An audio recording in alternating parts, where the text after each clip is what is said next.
Hello guys! Magandang gabi po sa lahat sa aking munting kusina. Eto po ulit si Mami Neni para sa aming dinner. Magluto po ako ng chop suey. Pero hindi kumpleto, walang atay, walang ganun. Kasi ayaw namin ng mga chop suey may mga daming atay-atay, mga coil egg, ayaw namin ng ganun. Chitsaro lang siya, pechay bagyo, repolyo, bell pepper, and ano ba yun? Celery, sayote, carrots, and chicken breasts, onions, and garlic. So guys, umpisahan ko na po magluto. Ayan po ha. Ayan, ginigisa ko na po yung sibuyas, chicken. Gisa-gisa po muna. Ayan po.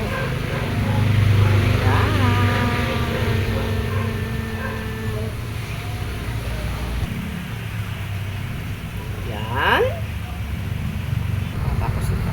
Sige na, ano. Guys, ito na yung aking finished product. Ayan na po.